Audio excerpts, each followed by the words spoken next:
നമസ്കാരം. ശൈല ടീച്ചറിന്റെ മലയാളം ക്ലാസ്സിലേക്ക് ഏവർക്കും സ്വാഗതം. ഞാൻ ഇന്ന് മാധവിക്കുട്ടിയുടെ അമ്മ എന്ന പാഠഭാഗത്തിന്റെ ചോദ്യോത്തരങ്ങളാണ് ഇവിടെ പഠിപ്പിക്കുന്നത്. ഒന്നാമത്തെ ചോദ്യം ഇതാണ്: കഥയിലെ മുഹൂർത്തങ്ങൾ വർത്തമാനകാല സമൂഹം അഭിമുഖീകരിക്കുന്ന എന്തെല്ലാം പ്രശ്നങ്ങളാണ് അവതരിപ്പിക്കുന്നത്? ചർച്ച ചെയ്യുക. മാധവിക്കുട്ടി തന്റെ കഥയിലൂടെ നമ്മുടെ മുമ്പിലേക്ക് വരച്ചു വെക്കുന്ന കഥാപാത്രമാണ് ഈ ചെറുകഥയിലെ അമ്മ. ഒറ്റപ്പെട്ടു പോകുന്ന വാർദ്ധക്യങ്ങൾ ഇന്ന് നമ്മുടെ നാട്ടിലെ പരിചിതമായ കാഴ്ചയാണ്. ഈ അടുത്തയിടെയും അതുപോലൊരു സംഭവം നടന്നിരുന്നു. വാടക വീട് മാറിയപ്പോൾ സാധനങ്ങളോടൊപ്പം അച്ഛനെയും ഉപേക്ഷിച്ചു പോയ മകൻ. എത്ര വേദനയുളവാക്കുന്ന കാഴ്ചയാണിത്. അമ്മയ്ക്ക് വേദനിക്കുന്നുണ്ടോ എന്ന് ഡോക്ടറുടെ ചോദ്യമാണ് അമ്മയെ തന്റെ മകന്റെ ഓർമ്മകളിലേക്ക് കൊണ്ടുപോകുന്നത്. 10 വയസ്സുകാരനായ മകൻ അമ്മയ്ക്ക് വേദനിച്ചിരുന്നോ എന്ന് ചോദിച്ചതായി അവർ ഓർക്കുന്നു. എന്നാൽ ഇപ്പോൾ അവൻ വിദേശങ്ങളിലേക്ക് പറിച്ചു നടുകയും അമ്മയെ സൗകര്യപൂർവ്വം മറക്കുകയും ചെയ്തിരിക്കുന്നു. ഈ കഥയിലെ പോലുള്ള അച്ഛനമ്മമാരെ ഇന്ന് നമുക്ക് ചുറ്റും ധാരാളമായി കാണാനാവും. മാധവിക്കുട്ടി ഈ കഥ എഴുതിയിരുന്ന കാലത്ത് ഇതുപോലുള്ള കാഴ്ചകൾ അത്രയും സുപരിചിതമല്ലായിരുന്നു. അച്ഛനമ്മമാർക്ക് വേണ്ടി വലിയ വീടുകൾ പണിഞ്ഞിടുകയും വിദേശങ്ങളിലേക്ക് ചേക്കേറുകയും ചെയ്യുന്നത് ഇന്ന് നിത്യസംഭവമാണ്. ആരും നോക്കാനില്ലാതെ കഷ്ടപ്പെട്ട് മരിച്ചു വീഴുന്ന ആ പാവങ്ങൾ എന്നും ഒരു നൊമ്പരക്കാഴ്ച തന്നെയാണ്. കേരളത്തിൽ ഏറ്റവും അധികം വളരുന്ന 2 സ്ഥാപനങ്ങളാണ് വൃദ്ധസദനങ്ങളും സ്വർണ്ണക്കടകളും. സംസ്കാരമുള്ള ഒരു സമൂഹത്തിനെ നാം തിരിച്ചറിയുന്നത് ആ സമൂഹം കുട്ടികളെയും വൃദ്ധരായവരെയും എങ്ങനെ പരിഗണിക്കുന്നു എന്നതിൻ്റെ അടിസ്ഥാനത്തിലാണ്. വിദേശ രാജ്യങ്ങളിലേക്ക് ചേക്കേറുന്നവർ അവിടെ ജീവിതം കരുപ്പിടിപ്പിക്കാൻ ശ്രമിക്കുമ്പോൾ നാട്ടിലെ അച്ഛനമ്മമാരെ കുറിച്ച് ചിന്തിക്കാതാവുകയും വല്ലപ്പോഴുമുള്ള ഫോൺ വിളി മാത്രമായി ആ ബന്ധം നിലനിൽക്കുകയും ചെയ്യുന്നു. തങ്ങൾക്കും വാർദ്ധക്യമുണ്ടാകും എന്ന് തിരിച്ചറിയാതെ പോകുന്ന ആളുകൾ ഒരു കാര്യം തിരിച്ചറിയുക: അപ്പൂപ്പൻ, അമ്മൂമ്മ, പിതാവ്, മാതാവ്, മക്കൾ എന്നിങ്ങനെ ഒരു ബന്ധം നിലനിൽക്കുന്ന ഒരു കുടുംബ വ്യവസ്ഥയിൽ വളരുന്ന ഒരു സമ്പ്രദായം നാം നിലനിർത്തിയെങ്കിൽ മാത്രമേ നമുക്ക് സ്നേഹം എന്തെന്ന് വരും തലമുറയ്ക്ക് മനസ്സിലാക്കി കൊടുക്കാനാവൂ. വൃദ്ധജനങ്ങളെ ഉപേക്ഷിക്കുക എന്നത് ഒരിക്കലും പൊറുക്കാനാവുന്ന ഒന്നല്ല. മനോഭാവം വിശകലനം ചെയ്യുക. എൻ്റെ അമ്മയല്ല, പാൽക്കാരൻ പറഞ്ഞു. എൻ്റെ അമ്മയാണെങ്കിൽ ഈ വയ്യാത്ത കാലത്ത് പച്ചക്കറി വാങ്ങാൻ ഞാൻ അവരെ പുറത്തേക്ക് അയക്കുകയില്ല. ഇവരെ ഞാനിന്ന് ആദ്യം കാണുകയാണ്. പാൽക്കാരൻ ബോലാറാമിന്റെ വാക്കിലും പ്രവൃത്തിയിലും തെളിയുന്ന മനോഭാവം വിശകലനം ചെയ്യുക. അമ്മ എന്ന കഥയിലെ കഥാപാത്രമാണ് ബോലാറാം. അമ്മ കാറിടിച്ചു വീണപ്പോൾ അമ്മയുടെ അടുത്തേക്ക് ആദ്യം ഓടിയെത്തുന്നത് ഇയാളാണ്. അയാൾ അമ്മയെ എന്ന് വിളിച്ചുകൊണ്ട് അടുത്തെത്തുമ്പോൾ അമ്മ ആ വിളിയിൽ തന്റെ മക്കളെ ഓർക്കുന്നു. കുറച്ചു കൊല്ലങ്ങളായി മക്കളിൽ നിന്ന് ഇതുപോലുള്ള വിളി കേൾക്കാൻ അമ്മ ആഗ്രഹിച്ചിരുന്നതാണ്. പാൽക്കാരന്റെ ഉള്ളിലെ സ്നേഹം വളരെ വ്യക്തമായി നമുക്ക് തിരിച്ചറിയാൻ സാധിക്കുന്നു. ഇത് തന്റെ അമ്മയാണോ എന്ന് ഡ്രൈവർ ചോദിക്കുമ്പോൾ പാൽക്കാരൻ ഇങ്ങനെയാണ് പ്രതികരിക്കുന്നത്: എൻ്റെ അമ്മയാണെങ്കിൽ വേണ്ടാത്ത കാലത്ത് പച്ചക്കറി മേടിക്കാൻ ഞാൻ അവരെ അയക്കില്ല. ഈ മറുപടി അയാൾക്ക് തന്റെ അമ്മയോടുള്ള സ്നേഹത്തിന്റെ അളവ് വ്യക്തമാക്കാൻ നമ്മെ സഹായിക്കുന്നു. സ്വന്തം അമ്മയെ കരുതുന്ന ഒരാൾക്ക് മാത്രമേ ഇപ്രകാരം സംസാരിക്കാനാവൂ. അതുമാത്രമല്ല, പ്രായമായ ഇവർ ഒരു ശല്യമാണെന്ന് അയാൾ കരുതുന്നുമില്ല. രണ്ടാമതായി ശ്രദ്ധയിൽപ്പെടുന്നത് അപകടത്തിൽപ്പെട്ട വൃദ്ധയെ ആശുപത്രിയിൽ എത്തിക്കാൻ ശ്രമിക്കാതെ റിപ്പോർട്ട് എഴുതാൻ വന്ന പോലീസുകാരനോടുള്ള പ്രതികരണമാണ്. നിങ്ങൾക്കൊന്നും അമ്മയില്ലേ എന്ന ആ ചോദ്യം അയാളുടെ സ്നേഹത്തിന്റെ ആഴം തിരിച്ചറിയാൻ നമ്മെ സഹായിക്കുന്നു. വൃദ്ധയെ ആശുപത്രിയിൽ എത്തിക്കാൻ വേണ്ടി ടാക്സിക്കാരന് പൈസ കൊടുക്കാൻ തയ്യാറാകുന്നതിൽ നിന്നും അയാളുടെ കരുതൽ നമുക്ക് മനസ്സിലാവുന്നു. വൃദ്ധരായി കഴിയുമ്പോൾ വലിച്ചെറിഞ്ഞു കളയേണ്ട ചണ്ടിയല്ല വൃദ്ധജനങ്ങൾ എന്ന് തിരിച്ചറിയേണ്ട കാലം അതിക്രമിച്ചിരിക്കുന്നു. സ്വന്തം അമ്മയാണെങ്കിലും അല്ലെങ്കിലും വൃദ്ധജനങ്ങൾക്ക് നൽകേണ്ട പരിഗണന നൽകിയ ഒരാളാണ് ഈ കഥയിലെ ബോലാറാം എന്ന കഥാപാത്രം. സ്വന്തം അമ്മയുടെ സ്ഥാനത്ത് നിന്നുകൊണ്ടാണ് കഥയിലെ അമ്മയെ അയാൾ പരിചരിക്കുന്നത്. നമ്മുടെ ശ്രദ്ധയിൽ വരുന്ന മറ്റൊരു കാര്യം ബോലാറാം ഒരു പാൽക്കാരൻ മാത്രമാണ് എന്നതാണ്. അയാൾ ധനികനല്ല. എന്നാൽ ആ അമ്മയെ ഉപേക്ഷിച്ചു പോയ മക്കളും വൃദ്ധയെ അപകടത്തിൽപ്പെടുത്തി നിർത്താതെ കടന്നു കളഞ്ഞ ആളുകളും തീർച്ചയായും ധനികരാണ്. നമ്മൾ ധനികരാകുമ്പോൾ നമ്മളിലെ മനുഷ്യത്വം നശിച്ചു പോകാതെ കാക്കണമെന്നുള്ള ഗുണപാഠം കൂടിയാണ് കഥാകാരി ഈ കഥയിലൂടെ നമ്മളോട് പറയുവാൻ ശ്രമിക്കുന്നത്. 4. കരിഞ്ഞ മരങ്ങളുടെ വേരുകൾ മണ്ണിൽ നിന്ന് പിടിവിടുവിച്ച് മേൽപോട്ട് ഉയരുന്നതുപോലെ ആ കൈവിരലുകൾ നിശ്ചലതയോടെ മേൽപോട്ട് വളഞ്ഞു കിടക്കുന്നു. ഇത്തരത്തിലുള്ള പ്രയോഗങ്ങൾ കഥയുടെ ഭാവതലത്തിലുണ്ടാക്കുന്ന മാറ്റമെന്ത്? കഥയിൽ നിന്ന് ഇതുപോലുള്ള മറ്റു പ്രയോഗങ്ങൾ കണ്ടെത്തി വിശദീകരിക്കുക. കേൾക്കുന്ന മാത്രയിൽ നമുക്ക് ലഭിക്കുന്ന അർത്ഥത്തിലുപരിയായി മറ്റൊരർത്ഥം ഉളവാക്കുന്നതാണ് പ്രയോഗഭംഗി. കരിഞ്ഞ മരം എന്നതിൽ ഉണങ്ങിപ്പോയ മരം എന്ന അർത്ഥമാണ് കേൾക്കുമ്പോൾ നമുക്കുണ്ടാവുന്നത്. ഇതിനുമപ്പുറം വൃദ്ധയുടെ അവസ്ഥ മനസ്സിലാക്കാൻ ഈ പ്രയോഗം നമ്മെ സഹായിക്കുന്നു. വൃദ്ധയായ ആ സ്ത്രീയുടെ അവസ്ഥ വളരെ ദയനീയമാണ്. പട്ടിണി കൊണ്ടും മക്കളുടെ അവഗണന മൂലവും ആ അമ്മ ഉണങ്ങിക്കരിഞ്ഞ മരം പോലെയാണ്. മരം ഉണങ്ങിക്കഴിയുന്നത് അതിന് വെള്ളവും വളവും ലഭിക്കാതെ വരുമ്പോഴും എന്തെങ്കിലും അസുഖം ബാധിക്കുമ്പോഴുമാണ്. അതുപോലെ ഇവിടെ അമ്മയും സ്നേഹമെന്ന വെള്ളവും വളവും ഇല്ലാത്ത അവസ്ഥയിലാണ്. ഒരു കാലത്ത് ഒരു മരം പോലെ തഴച്ചു വളർന്ന് നിന്നിരുന്ന അമ്മ മരണത്തിലേക്ക് അടുക്കുന്നു എന്നത് നമുക്ക് മനസ്സിലാക്കാൻ ഈ വരികൾ സഹായിക്കുന്നു. വേരുകൾ ഉണങ്ങിക്കഴിഞ്ഞ വൃക്ഷത്തിന് വെള്ളവും വളവും എങ്ങനെ ലഭിക്കാൻ? മരണമെന്നത് ഒരു നിത്യസത്യമാണ്. ആരാണെങ്കിലും മരണത്തിലേക്ക് പോകേണ്ടി വരും. പക്ഷെ ഒറ്റപ്പെട്ടു പോകുന്ന വാർദ്ധക്യങ്ങൾ അലയടിക്കുന്ന ദുഃഖത്തിന്റെ കടൽ ഉള്ളിലൊതുക്കിയാണ് ജീവിക്കുന്നത്. അവർ നിരാശയുടെ പടുകുഴിയിൽ വീഴുകയും മക്കളെ കാണണമെന്ന ആഗ്രഹത്തോടെ വളരെ ദയനീയമായി മരണത്തെ സ്വീകരിക്കുകയും ചെയ്യുന്നു. പ്രായമായി കഴിയുമ്പോൾ മരിക്കുമെന്നുള്ളത് സത്യമാണ്. പക്ഷെ ചുറ്റും കൂടി നിൽക്കുന്ന മക്കളുടെ മുഖങ്ങൾ കണ്ട ശേഷം മരണത്തിന് കീഴ്പ്പെടുന്ന വൃദ്ധജനങ്ങൾ എത്ര ഭാഗ്യവാന്മാരാണ്. അടുത്ത ചോദ്യം, ഒരു പൊളിഞ്ഞ പാവ പോലെ. കാറിടിച്ച് നിലത്ത് വീണ് കിടക്കുന്ന വൃദ്ധയുടെ അവസ്ഥയെക്കുറിച്ചാണ് ഇവിടെ പറയുന്നത്. കാറിടിച്ചപ്പോൾ വൃദ്ധയുടെ കയ്യിലുണ്ടായിരുന്ന വെണ്ടയ്ക്കകൾ നിലത്ത് ചിതറി വീണു. അതിനിടയിലേക്കാണ് പൊളിഞ്ഞ പാവ പോലെ വൃദ്ധ വീണ് കിടന്നിരുന്നത്. കുട്ടികൾക്ക് പാവകൾ വളരെ ഇഷ്ടമാണല്ലോ. എത്ര സ്നേഹത്തോടും സന്തോഷത്തോടുമാണ് അവർ പാവയോടൊപ്പം കളിക്കുന്നത്. അവർ തങ്ങളുടെ കൂടപ്പിറപ്പിനെ പോലെ അതിനെ സ്നേഹിക്കുന്നു. പാവയെ വലിച്ചെറിയേണ്ടി വരിക എന്നത് കുട്ടികളെ സംബന്ധിച്ച് വളരെ വിഷമമുള്ള കാര്യമാണ്. പക്ഷേ പൊട്ടിപ്പൊളിഞ്ഞു കഴിയുമ്പോൾ കുട്ടികൾ അതിനെ വലിച്ചെറിയുന്നു. ആ അവസ്ഥയിലാണ് ഇന്ന് അമ്മയും എന്നാണ് ഇവിടെ സൂചിപ്പിക്കുന്നത്. അമ്മയുടെ ഇപ്പോഴത്തെ അവസ്ഥ സൂചിപ്പിക്കാൻ പൊട്ടിപ്പൊളിഞ്ഞ പാവ എന്ന പ്രയോഗം വളരെയധികം സഹായിക്കുന്നു. ഇവിടെ ആ വൃദ്ധയായ സ്ത്രീയെ നോക്കാനോ സ്നേഹിക്കാനോ ആരുമില്ലെന്ന് നമുക്ക് മനസ്സിലാവുന്നു. അമ്മയെ മക്കളുടെ അടുത്താക്കിയിട്ടേ ഞാൻ മടങ്ങുകയുള്ളൂ. അതൊന്നും വേണ്ട മകനെ, വൃദ്ധ പറഞ്ഞു. വെറുതെ കുട്ടികൾ പേടിക്കും. എന്റെ വേദന മാറി ഞാൻ തന്നെ പൊക്കോളാം. അമ്മയുടെ എന്തെല്ലാം സവിശേഷതകളാണ് ഈ സംഭാഷണത്തിൽ തെളിയുന്നത് കണ്ടെത്തുക. ഒരു സഹായവും ചെയ്യാത്ത മക്കളെ പോലും മറ്റുള്ളവരുടെ മുമ്പിൽ അമ്മയ്ക്ക് കുറ്റക്കാരായി കാണിക്കുവാൻ സാധിക്കില്ല. മക്കളെ കുറ്റപ്പെടുത്താതിരിക്കാനുള്ള കരുതൽ, തന്റെ ദുഃഖം മറ്റുള്ളവരെ അറിയിക്കാതിരിക്കാനുള്ള ശ്രദ്ധ, മറ്റുള്ളവരെ ആശ്രയിക്കുന്നതിനുള്ള ബുദ്ധിമുട്ട്, തനിക്ക് സ്വയം എല്ലാം ചെയ്യാൻ കഴിയുമെന്ന് മറ്റുള്ളവരെ ബോധ്യപ്പെടുത്തുന്നതിനുള്ള ശ്രമം. കഥയിലെ സന്ദർഭങ്ങളും സംഭാഷണങ്ങളും വിശകലനം ചെയ്ത് അമ്മ എന്ന കഥാപാത്രത്തെ നിരൂപണം ചെയ്യുക. ഒറ്റപ്പെട്ടു പോകുന്ന വാർദ്ധക്യത്തിന്റെ നേരായ അവതരണമായി അമ്മ എന്ന കഥാപാത്രത്തെ നമുക്ക് കാണാം. 20 പൈസയ്ക്ക് പച്ചക്കറി വാങ്ങി മടങ്ങുന്ന വൃദ്ധ എന്ന് പറഞ്ഞുകൊണ്ടാണ് കഥ തുടങ്ങുന്നത് തന്നെ. ആ വരിയിൽ നിന്ന് വ്യക്തമാകുന്നത് അവർ എത്രത്തോളം ദരിദ്രമായ അവസ്ഥയിലാണ് ജീവിക്കുന്നത് എന്നാണ്. അവർ ആകെ മേടിച്ചിരിക്കുന്നത് വെണ്ടയ്ക്ക മാത്രമാണ്. പച്ചക്കറികളുടെ കൂട്ടത്തിൽ വളരെ വിലക്കുറഞ്ഞതാണ് വെണ്ടയ്ക്ക. തന്റെ ദാരിദ്ര്യം കാരണം വിലക്കുറഞ്ഞ പച്ചക്കറി മേടിക്കാൻ മാത്രമേ ആ വൃദ്ധയ്ക്ക് കഴിവുള്ളൂ എന്ന് നമുക്ക് മനസ്സിലാക്കാം. കൊഴുത്ത വെള്ളം ഒഴുകിക്കൊണ്ടിരുന്ന കണ്ണുകൾ എന്നാണ് അവരുടെ കണ്ണുകളെ മാധവിക്കുട്ടി വിശേഷിപ്പിച്ചിരിക്കുന്നത്. വാർദ്ധക്യത്തിൽ അവർ അനുഭവിക്കുന്ന ദൈന്യത ആ വരികളിലൂടെ വിശദീകരിക്കാൻ കഥാകാരിക്ക് കഴിഞ്ഞു. ബൊലേറാം എന്ന പാൽക്കാരനാണ് ആദ്യമായി അമ്മയെ സഹായിക്കാനായി ഓടിയെത്തുന്നതെന്ന് നമുക്കറിയാം. അയാൾ അമ്മേ എന്ന് വിളിച്ചുകൊണ്ടാണ് ഓടിയെത്തുന്നത്. അമ്മേ എന്ന വിളി കേൾക്കുമ്പോൾ അവർക്കുണ്ടാകുന്ന മാറ്റം ശ്രദ്ധേയമാണ്. വേദന അവരെ തളർത്തുന്നുണ്ടെങ്കിലും അമ്മേ എന്ന വിളി ഔഷധമായി മാറുകയും അവരുടെ വേദന കുറയ്ക്കാൻ പര്യാപ്തമായി തീരുകയും ചെയ്യുന്നതിൽ നിന്ന് അമ്മേ എന്ന വിളി കേൾക്കുവാൻ അവർ എത്രമാത്രം ആഗ്രഹിച്ചിരുന്നു എന്ന് കഥാകാരി നമ്മോട് പറയുന്നു.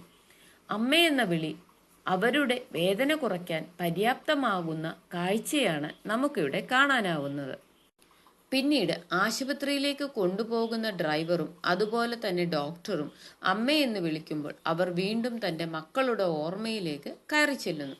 ഏതൊരമ്മയെയും പോലെ അവരും മക്കളുടെ സാന്നിധ്യം ആഗ്രഹിക്കുന്നുണ്ടുവെന്നും നമുക്ക് മനസ്സിലാക്കാൻ കഴിയും.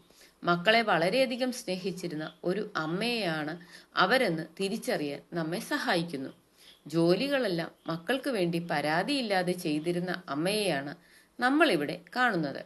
അമ്മയെ മക്കളുടെ അടുത്ത് എത്തിച്ചിട്ടേ ഞാൻ മടങ്ങുകയുള്ളൂ എന്ന് പറയുന്ന ഡ്രൈവറോട് അമ്മ പറയുന്നത് കുട്ടികൾ പേടിക്കും, തൻ്റെ വേദന മാറിയെന്നാണ്. തൻ്റെ ദുരിതങ്ങളും ദുഃഖങ്ങളും മറ്റുള്ളവർ അറിയരുതെന്ന് വിചാരിക്കുന്ന അമ്മയെയാണ് നമുക്ക് കാണാനാവുന്നത്. അതുമാത്രമല്ല, തൻ്റെ ദുഃഖങ്ങൾ തന്നിൽ തന്നെ ഒതുക്കാനാണ് അമ്മ ശ്രമിക്കുന്നത്. ഭൂമിദേവിയെ പോലെ സർവം സഹയായി മാറുന്ന അമ്മയുടെ രൂപമാണ് ഇവിടെ തെളിയുന്നത്. ഈ കഥയുടെ അവസാനം വീട്ടിലെത്തുന്ന അവർ വെള്ളമോ ഭക്ഷണമോ ഇല്ലാതെ വെറും നിലത്തുറങ്ങാൻ കിടക്കുന്നതായി പറയുന്നു. ജീവിതത്തിന്റെ അതിദയനീയമായ അവസ്ഥ വെളിപ്പെടുത്തുന്നത്. വേര് പറഞ്ഞു പോയ മരം എന്ന് പറയുന്നതിലൂടെ ആ വൃദ്ധയുടെ ജീവൻ നിലനിർത്തിയിരുന്നത് അവരുടെ മക്കളായ വേരുകളുടെ പ്രതീക്ഷയായിരുന്നു. ആ വേരുകൾ അറ്റുപോയി. ഇനി ഏതു നിമിഷവും നിലം പറ്റാവുന്ന പാഴ്മരത്തിന്റെ അവസ്ഥയിലാണ് ആ വൃദ്ധ എന്ന തിരിച്ചറിവ് നമുക്കുണ്ടാവുന്നു. ഇത് ഒരമ്മയുടെ മാത്രം കഥയില്ല. നമുക്ക് ചുറ്റും കാണപ്പെടുന്ന വൃദ്ധജനങ്ങളുടെയും ഒറ്റപ്പെടൽ അനുഭവിക്കുന്ന ഓരോ അമ്മമാരുടെയും പ്രതിനിധിയായി നമുക്ക് ഈ അമ്മയെ കാണാം. ഈ കഥാപാത്രം നമ്മുടെ മനസ്സിൽ നൊമ്പരമായി മാറിക്കൊണ്ട് ഉജ്ജ്വലമായി തെളിഞ്ഞു നിൽക്കുന്ന ഒരു അമ്മ കഥാപാത്രം തന്നെയാണ്. കഥാപാത്ര നിരൂപണം. പാൽക്കാരൻ. അമ്മ എന്ന ചെറുകഥയിലെ മികവുറ്റ കഥാപാത്രമാണ് പാൽക്കാരൻ. മെഴ്സിഡീസ് വണ്ടി ഇടിച്ചു വീഴുന്ന വൃദ്ധയെ സഹായിക്കാനായി ആദ്യം എത്തുന്നത് ബൊലാറാം എന്ന പാൽക്കാരനാണ്. അമ്മയെ ഇടിച്ചിട്ട് ഒന്നു നിർത്താൻ കൂടി തയ്യാറാകാതെ പോകുന്ന കാറ് സമ്പന്നതയുടെ പര്യായമായി മാറുന്നു. ഒരാളെ ആപത്തിൽ സഹായിക്കാൻ തയ്യാറാകുന്ന പാൽക്കാരൻ മനുഷ്യത്വത്തിന്റെ പ്രതീകമാണ്. അമ്മയെന്ന് വിളിച്ചുകൊണ്ടാണ് അയാൾ ഓടിയെത്തുന്നത്. അയാൾ സ്വന്തം അമ്മയെപ്പോലെയാണ് റോഡിൽ വീണ് കിടക്കുന്ന സ്ത്രീയെ പരിചരിക്കുന്നത്. എത്രയും പെട്ടെന്ന് ആശുപത്രിയിൽ എത്തിക്കണമെന്ന് പറയുമ്പോൾ മാത്രമല്ല, സ്വന്തം അമ്മയായിരുന്നെങ്കിൽ ഈ പ്രായത്തിൽ പച്ചക്കറി മേടിക്കാൻ ഞാൻ വിടില്ലായിരുന്നു എന്ന് പറയുമ്പോഴും അമ്മയ്ക്ക് എത്ര കരുതൽ നൽകുന്ന ആളാണ് ആ പാൽക്കാരനെന്ന് കഥാകാരി നമ്മളോട് പറയുന്നു. അമ്മയെ ആശുപത്രിയിൽ എത്തിക്കാൻ വൈകുന്ന പോലീസുകാരനോട് പാൽക്കാരൻ തട്ടിക്കയറുന്ന രംഗം നമുക്ക് കഥയിൽ കാണാനാവും. ആശുപത്രിയിൽ എത്തിക്കാതെ റിപ്പോർട്ട് എഴുതാൻ വന്ന പോലീസുകാരനോട് നിങ്ങൾക്കും ഒരമ്മയില്ലേ എന്ന ചോദ്യത്തിലൂടെ പോലീസ് ഉദ്യോഗസ്ഥനെ പോലും അമ്മയ്ക്ക് വേണ്ടി എതിർക്കാൻ അയാൾ തയ്യാറാവുന്നു. പരിചരണം നൽകാൻ താമസിക്കുന്നതിനുള്ള അമർഷവും അയാളുടെ വാക്കുകളിൽ നമുക്ക് വ്യക്തമാകുന്നു. റിപ്പോർട്ട് എഴുതാൻ വന്ന പോലീസുകാരൻ തന്റെ ചുറ്റുമുള്ള ഒരു കാര്യവും തന്നെ ബാധിക്കുകയില്ല എന്ന രീതിയിൽ പെരുമാറുമ്പോൾ പാൽക്കാരൻ പോലീസുകാരിൽ നിന്ന് വ്യത്യസ്തനായി മാറുന്ന കാഴ്ചയാണ് നമുക്ക് കാണാൻ കഴിയുന്നത്. പാൽക്കാരൻ ഡ്രൈവറോടെ അമ്മയെ ആശുപത്രിയിൽ എത്തിക്കാനായി പണം തരാമെന്ന് ഒരു ബുദ്ധിമുട്ടുമില്ലാതെയാണ് പറയുന്നത്. പാൽ ആവശ്യക്കാർക്ക് എത്തിച്ചു കൊടുത്ത് പണം ശേഖരിച്ച് ജീവിത ചെലവ് നടത്തുന്ന പാൽക്കാരൻ സാധാരണക്കാരനിലും സാധാരണക്കാരനാണ്. പക്ഷേ കാർ ഡ്രൈവർക്ക് പണം നൽകാൻ തയ്യാറാകുന്നതിലൂടെ പണത്തിനേക്കാളും പ്രാധാന്യം അമ്മയ്ക്ക് നൽകുന്നുണ്ടെന്ന് പ്രത്യേകിച്ച് പറയേണ്ടതില്ലല്ലോ. ഒരു മനുഷ്യൻ യഥാർത്ഥ മനുഷ്യനായി മാറുന്നത് മറ്റുള്ളവരെ അവരുടെ ആവശ്യങ്ങളിൽ സഹായിക്കുമ്പോഴാണ്.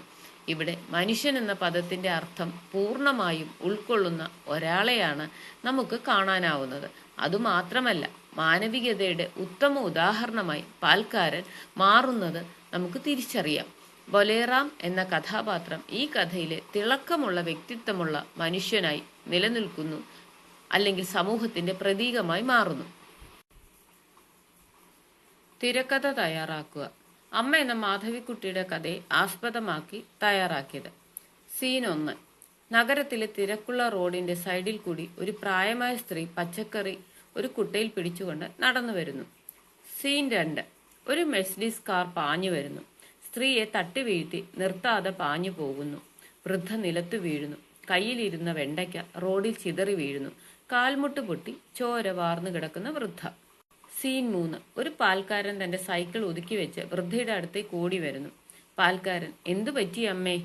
അമ്മ എന്ന വിളി വൃദ്ധയിൽ സന്തോഷമുളവാക്കുന്നു. അവർ തന്റെ മക്കളെക്കുറിച്ച് ഓർക്കുന്നു. സീൻ 4. ഒരു പോലീസുകാരൻ ഡയറിയുമായി കടന്നു വരുന്നു. പോലീസുകാരൻ പാൽക്കാരനെ ചോദ്യം ചെയ്യുന്നു. പോലീസുകാരൻ താനാണോ ഇവരെ ഇടിച്ചിട്ടത്? പാൽക്കാരൻ ഞാനോ? ഞാനല്ല, ഒരു കാറാണ്, വിലാത്തിക്കാർ. പോലീസുകാരൻ എനിക്ക് റിപ്പോർട്ട് എഴുതണം. താൻ പേര് പറയൂ. പാൽക്കാരൻ ബൊലേറാം. പോലീസുകാരൻ വീട്? പാൽക്കാരൻ ഇമാങ്കഞ്ച്. ഇതിനിടയ്ക്ക് വൃദ്ധയുടെ ഞരക്കം കേൾക്കുന്നു. പാൽക്കാരൻ: എന്റെ സാറേ, റിപ്പോർട്ട് എഴുതുന്ന പിന്നെയാകാം. ആദ്യം ഇവരെ ആശുപത്രിയിൽ എത്തിക്കാൻ നോക്ക്. അവരുടെ കാലിനെന്തോ കുഴപ്പമുണ്ട്. ദേ ചോര ഒഴുകുന്നു. പോലീസുകാരൻ വീണ്ടും റിപ്പോർട്ട് എഴുതാൻ തുനിയുന്നു. പാൽക്കാരൻ: നിങ്ങൾക്ക് അമ്മയില്ലേ? അവർക്കിങ്ങനെ സംഭവിച്ചിരുന്നതെങ്കിലോ? ഒരു ടാക്സി വരുന്നു. പാൽക്കാരൻ ടാക്സി കൈ കാണിച്ചു നിർത്തുന്നു. ടാക്സി ഡ്രൈവറോട് പാൽക്കാരൻ: ഈ അമ്മയെ ആശുപത്രിയിൽ എത്തിക്കണം. എനിക്ക് അത്യാവശ്യമായി ചില സ്ഥലങ്ങളിൽ പാലെത്തിക്കാനുണ്ട്.